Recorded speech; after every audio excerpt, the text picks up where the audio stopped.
అందరికీ నమస్కారం. Welcome to my channel. ఈ వీడియోలో విశ్రాంత ఉద్యోగులకు సుప్రీంకోర్టులో భారీ ఊరట. పూర్తి వివరాలైతే వీడియోలో తెలుసుకుందాం. వీడియోని ఎక్కడే కానీ స్కిప్ చేయకుండా ఎండ్ వరకు చూడండి. అప్పుడే ఇన్ఫర్మేషన్ పూర్తిగా అర్థమవుతుంది. వీడియో చూస్తున్న ప్రతి ఒక్కరు వీడియోకి లైక్ చేయండి ఫ్రెండ్స్. ఈ వీడియోని తోటి ఉద్యోగ పెన్షన్ మిత్రులతో అయితే షేర్ చేయండి. కొత్తగా మన ఛానల్ చూస్తున్నవారు ఇంకా సబ్స్క్రైబ్ చేసుకోకుంటే వెంటనే మన ఛానల్ అయితే సబ్స్క్రైబ్ చేసుకోండి. దీని ద్వారా నేను చేసే లేటెస్ట్ వీడియోస్ అన్నీ మీ వరకు రీచ్ అవుతాయి. ఇక ఆలస్యం చేయకుండా వివరాల్లోకి అయితే వెళ్ళిపోదాము. ఫ్రెండ్స్, ఇక విషయానికి వచ్చినట్లయితే సుప్రీంకోర్టు పెన్షన్ విషయంలో విశ్రాంత ఉద్యోగులకు భారీ ఊరట.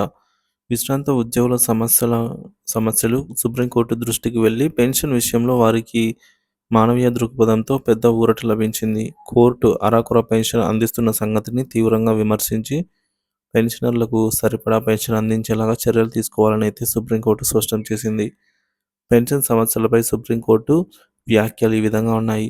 సుప్రీంకోర్టు జస్టిస్ బిఆర్ గవాయ్ అలాగే కె విశ్వనాథన్ ధర్మాసనం ఈ కేసు విచారణ జరిపిందనమాట. హైకోర్టు విశ్రాంత న్యాయమూర్తులు కొందరు కేవలం 10,000 లేదా 15,000 మాత్రమే పెన్షన్ అందుకుంటున్న పరిస్థితిని కోర్టు అసంతృప్తి వ్యక్తం చేసింది. ఇది దయనీయ పరిస్థితి అని పేర్కొంటూ అధికారులను చట్టపరమైన విధానాలతో కాకుండా మానవతా దృక్పథ కోణంతో ముందుకు వెళ్లాలని అయితే సూచించింది. విభిన్న పెన్షన్ విధానాలపై చర్చ. జిల్లా న్యాయ వ్యవస్థ నుంచి హైకోర్టు న్యాయమూర్తులుగా పదోన్నతి పొందిన వారికి నూతన పెన్షన్ విధానం అమలవుతుంది. అదే సమయంలో న్యాయవాదుల నుంచి హైకోర్టు న్యాయమూర్తులుగా ప్రమోట్ అయిన వారికి పాత పెన్షన్ విధానం వర్తిస్తుంది. ఈ విభజన కారణంగా హైకోర్టు విశ్రాంత న్యాయమూర్తులలో కొందరికి అధిక పెన్షన్ అందుతూ ఉండగా మరికొందరికి చాలా తక్కువ పెన్షన్ మాత్రమే అందుతోంది. కొన్ని సమస్యల పరిష్కారానికి చట్టపరమైన నియమాలను దాటుకొని మానవీయ దృక్పథంతో ఆలోచించాల్సిన సమయం ఇది అని సుప్రీంకోర్టు వ్యాఖ్యానించింది. ప్రభుత్వం స్పందన దీనిపైన సుప్రీంకోర్టు అవేలకు చెప్పేసరికి ఈ సమస్యను పరిష్కరించేందుకు చర్యలు తీసుకుంటామని అటార్నీ జనరల్ వెంకటరమణి ధర్మాసనానికి సుప్రీంకోర్టుకు అయితే తెలిపారని ప్రభుత్వం నుంచి కూడా స్పందన అయితే రావడం జరిగింది. ప్రభుత్వం ఈ సమస్యను తీవ్రంగా పరిగణించి 2025 జనవరి 8 నాటికి చర్యలు ప్రారంభిస్తామని అంటే జనవరి 8వ తేదీన హామీ ఇచ్చారు. ఈ ప్రకటనకు తర్వాత ధర్మాసనం తుది విచారణ అనేది జనవరి 8కి వాయిదా వేసింది. విశ్రాంత ఉద్యోగుల సంక్షేమం పట్ల కోర్టు దృక్పథం. సుప్రీంకోర్టు సూచించినట్లుగా విశ్రాంత ఉద్యోగులకు సమస్యలు మానవీయ కోణంలో పరిగణనకు తీసుకోవడం అవసరం. వృద్ధాప్యంలో ఉన్న విశ్రాంత ఉద్యోగులు ఆర్థిక ఇబ్బందులతో సతమతం కావడం సమాజానికి తగిన దృశ్యమేమీ కాదు కానీ కోర్టు పేర్కొంది.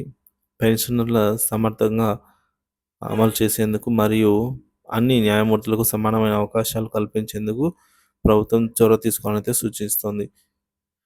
ఈ నిర్ణయం విశ్రాంత ఉద్యోగుల కోసం అనేక సానుకూల మార్పులకు దారితీయనుంది. పెన్షన్ అనేది పూర్వ సేవలకు గౌరవం ఆధారంగా ఉండే ప్రక్రియ. ఈ ప్రక్రియలో కోర్టు తీర్పు సమస్యలను పరిష్కరించడంలో కీలకమైన దశగా నిలవనుంది. ప్రభుత్వం ఈ సందర్భాన్ని ఉపయోగించి సమర్థవంతమైన సమానత్వ కలిగినటువంటి పెన్షన్ విధానాలను ప్రవేశపెట్టాలని అయితే అందరూ ఆశిస్తున్నారు. మరో కథనం మేరకు ఇక్కడ చూస్తున్నట్లయితే విశ్రాంత న్యాయమూర్తులకు సుప్రీంకోర్టులో ఊరట. అరకొర పెన్షన్లపై ఆందోళన. విశ్రాంత న్యాయమూర్తులకు అందుతున్న అరకొర పెన్షన్లపై సుప్రీంకోర్టు తీవ్ర ఆందోళన వ్యక్తం చేస్తుంది. కొందరు హైకోర్టు విశ్రాంత న్యాయమూర్తులు కేవలం 10 నుంచి 15,000 వరకు మాత్రమే పెన్షన్ పొందుతున్నారని, ఇది చాలా దయనీయ పరిస్థితి అని కోర్టు వ్యాఖ్యానించింది. ఈ నేపథ్యంలో చట్టపరమైన అంశాలతో పాటు మానవతా దృక్పథంతో ఆలోచించి పెన్షనర్లకు అధిక పెన్షన్ అందించాలని సుప్రీంకోర్టు సూచించింది. Justice BR Gavai, justice KV విశ్వనాథన్తో కూడిన ధర్మాసనం ఈ అంశాలపై దాఖలైన పిటిషన్లను విచారించింది. ఈ సందర్భంగా హైకోర్టు విశ్రాంత న్యాయమూర్తులకు పెన్షన్ చెల్లించడంలో ఉన్న అసమానతలను కోర్టు గుర్తించి జిల్లా న్యాయ వ్యవస్థ నుంచి పదోన్నతి పొందిన న్యాయమూర్తుల వరకు ఒక రకమైన పెన్షన్ విధానం అమల్లో ఉండగా, న్యాయవాదుల నుండి నేరుగా హైకోర్టు న్యాయమూర్తులుగా నియమితులైన వారిలో మరొక విధంగా అమలవుతోంది. ఈ కారణంగానే పెన్షన్లో భారీ వ్యత్యాసాలు ఉన్నాయని అయితే కోర్టుకు పేర్కొంది. కొందరు విశ్రాంత న్యాయమూర్తులు 10 నుంచి 15,000 మాత్రమే పెన్షన్ పొందడంపై ధర్మాసనం తీవ్ర అసంతృప్తి వ్యక్తం చేసింది. న్యాయ వ్యవస్థకు విశేష సేవలందించిన న్యాయమూర్తులకు ఇంత తక్కువ పెన్షన్ ఇవ్వడం సరికాదని కోర్టు అభిప్రాయపడింది. కొన్ని సందర్భాలలో చట్టాల కంటే మానవత్వానికే ఎక్కువ ప్రాధాన్యత ఇవ్వాలని ధర్మాసనం పేర్కొంది. ఈ సమస్యను పరిష్కరించడానికి ప్రభుత్వం ప్రయత్నిస్తుందని attorney attorney general R. Venkataramani కోర్టుకు తెలియజేశారు.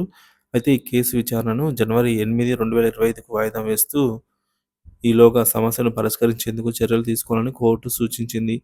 న్యాయమూర్తుల పెన్షన్‌కు సంబంధించిన ఈ కేసు దేశవ్యాప్తంగా చర్చనీయాంశంగా మారిందనమాట. ఈ అంశంపై మరింత లోతుగా అధ్యయనం చేసి తగిన చర్యలు తీసుకోవాల్సిన అవసరం ఉంది. ఈ కేసులో సుప్రీంకోర్టు తీర్పు విశ్రాంత న్యాయమూర్తుల జీవితంలో వెలుగులు నింపుతుందనైతే ఆశిద్దాము. కొన్ని ముఖ్యమైన అంశాలు ఇక్కడ చూద్దాం. విశ్రాంత న్యాయమూర్తుల పెన్షన్ విషయంలో సుప్రీంకోర్టు తీవ్ర ఆందోళన వ్యక్తం చేసింది.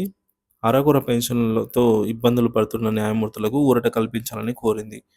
విభిన్న పెన్షన్ విధానాల వల్ల వస్తున్నటువంటి అసమానతలను సుప్రీంకోర్టు గుర్తించింది. మానవతా దృక్పథంతో వ్యవహరించాలని అధికారులకు సూచించింది.